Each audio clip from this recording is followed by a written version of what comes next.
Well, hey there, guys, and welcome back. On this week's show, we're making a drill press table.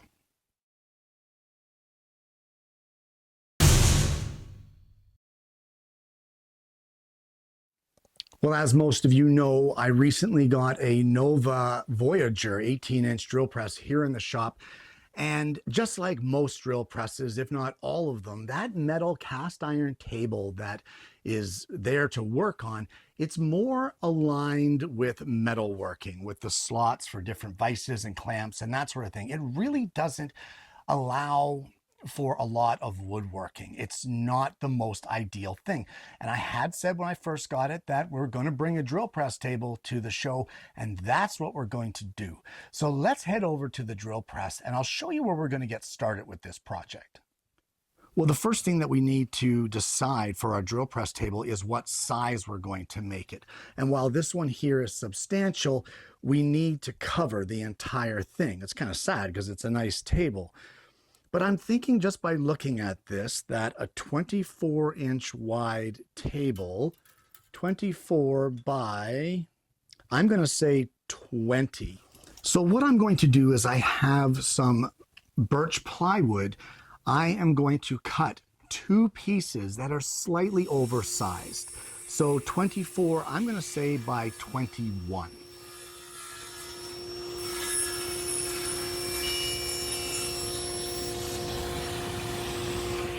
Well, you may be wondering why we need two pieces. And the reason for that is I want the tabletop to be nice and thick. So what we're actually going to do is we're going to laminate these together. So I'm going to choose one piece for the bottom. We're going to apply a generous amount of wood glue onto that piece. And once we get that applied, we are going to glue them together. Now, what you want to try to do is to leave them so that you have one edge, let's say of your top board, you want it to be overlapping just a little bit on your one side and then the perpendicular side. And the reason for that is to give you a square edge when you go to cut this and trim this to its final dimension later. You'll at least have one square corner to work from to trim everything up at the table saw. So let's get this clamped up and then we're going to leave this overnight.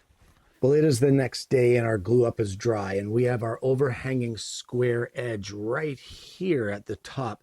So we're going to use that edge to get the initial cuts to bring this down to its final dimension. So we'll cut the one side and then we'll rotate it using this back end here against the fence to cut this back edge. Once we get those two done, then we can use those to cut off our overhanging edges here.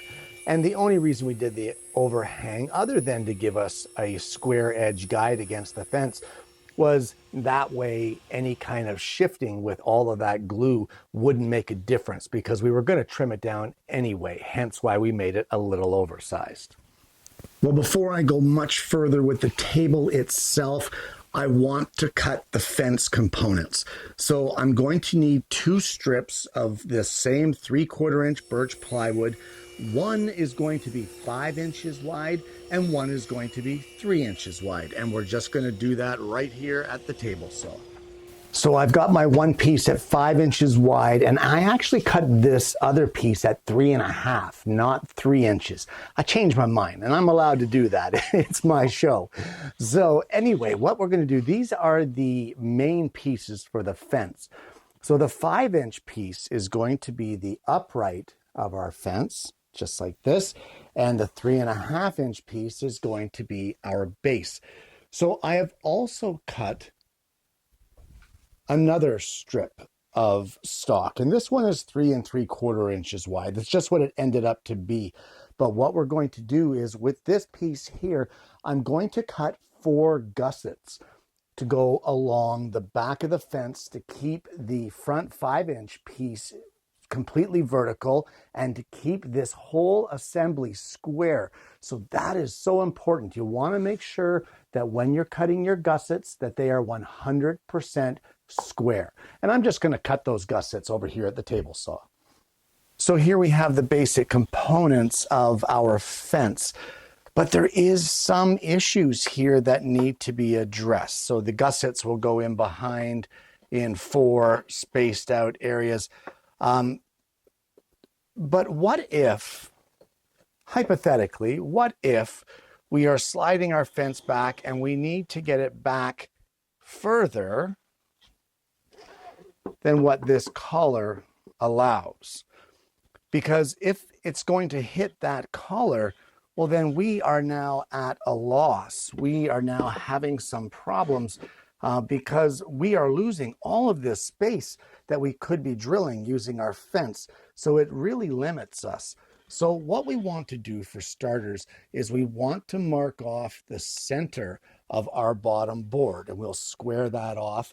And then we're going to mark in a mark at 7/8 of an inch from the edge, and that will be the edge that our fence attaches to. Now, guys, from there, we're just going to set our compass to, in this case, it's going to end up to be about a 2.5-inch radius, or just over a 5-inch diameter circle. And we're going to draw that on our board, and we're going to cut that out at the scroll saw, and that will allow it to straddle our collar or our back upright column and allow us to get that extra distance that we need on the fence to get the full drilling capacity that we can with this table.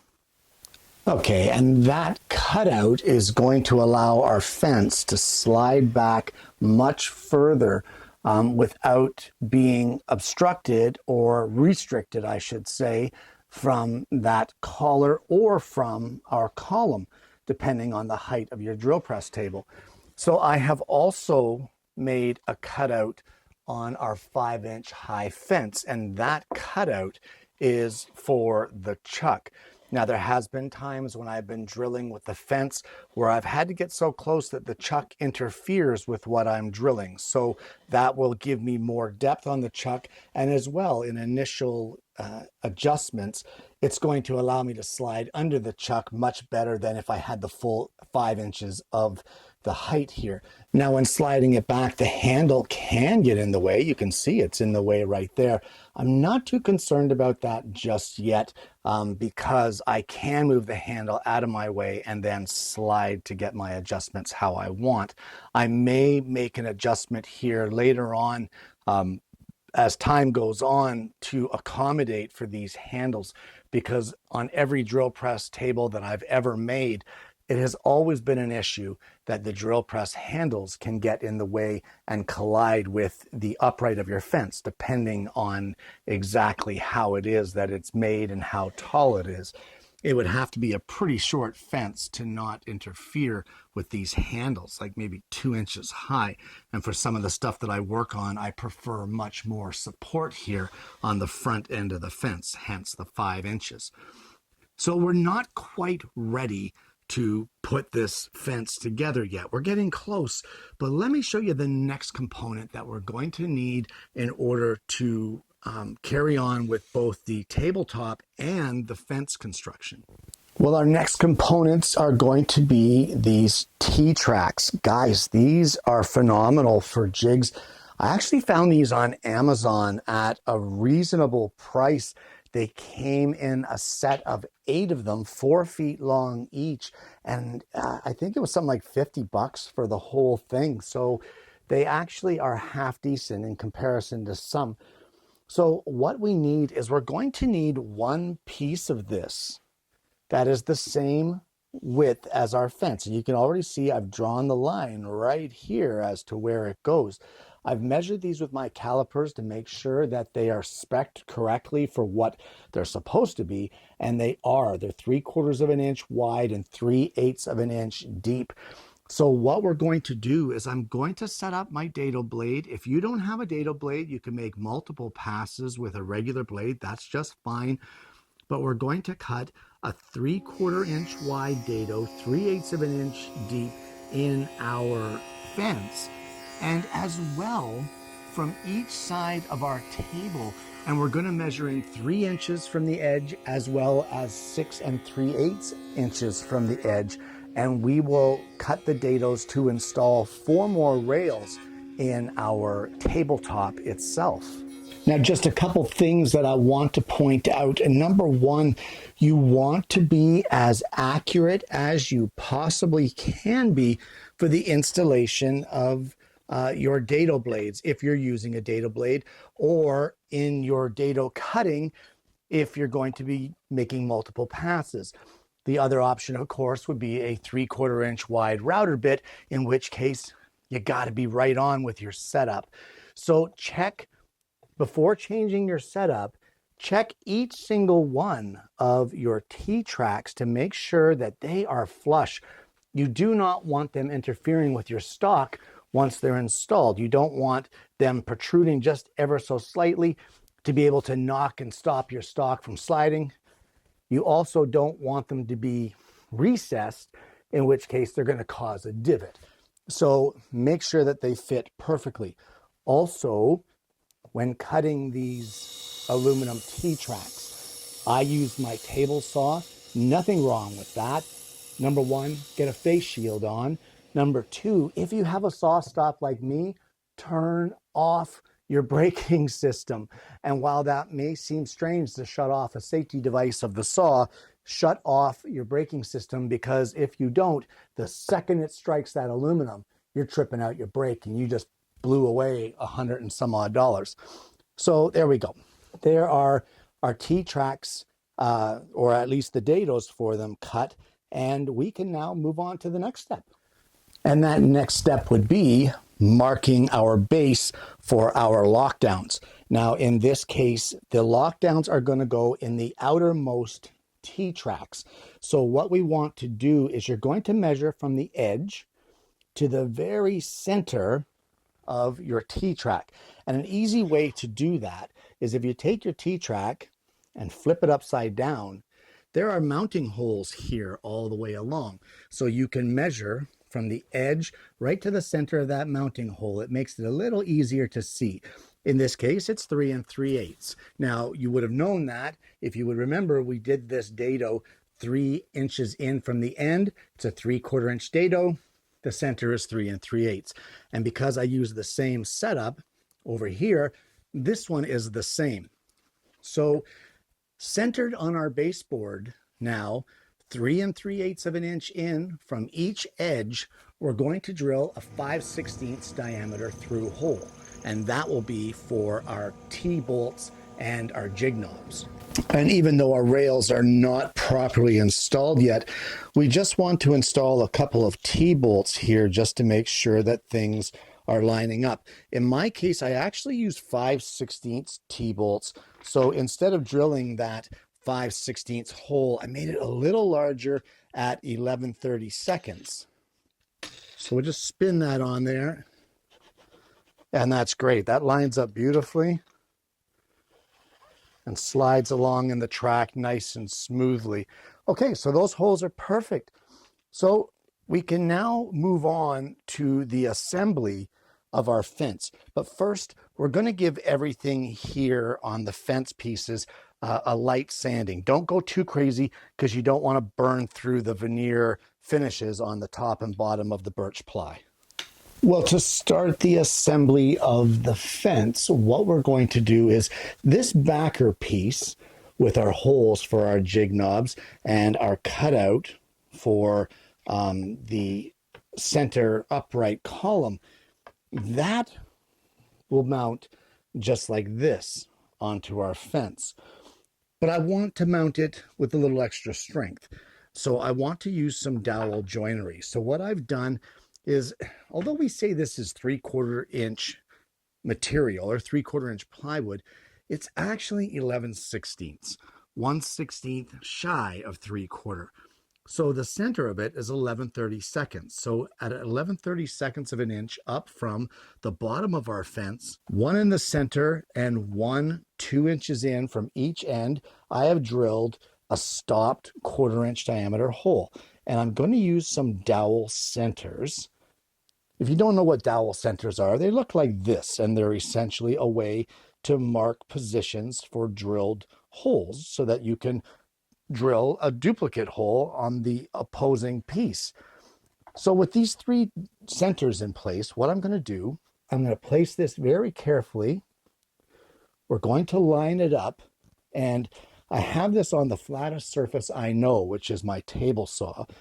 So we're going to line this up, clamp it in place so that these edges are lined up, and we're going to give it just a gentle tap here to mark our dowel holes. From there, we can take it over to the drill press, and we're going to drill some 1/4-inch holes in through here. It doesn't matter the distance or the length, as long as we can get a dowel pin into them to help hold this together. So when you're doing projects like this, which are basically, this is a jig, that's all it is. It's just a fancy jig on a drill press. You want to do dry fits, guys. You want to make sure everything's perfect. Want to make sure that your drill didn't go off when, you were doing those dowel holes. So I have cut a few lengths of 1/4-inch diameter dowel. And look at that. That lines up beautifully. Absolutely perfect. Nice and flush on the bottom.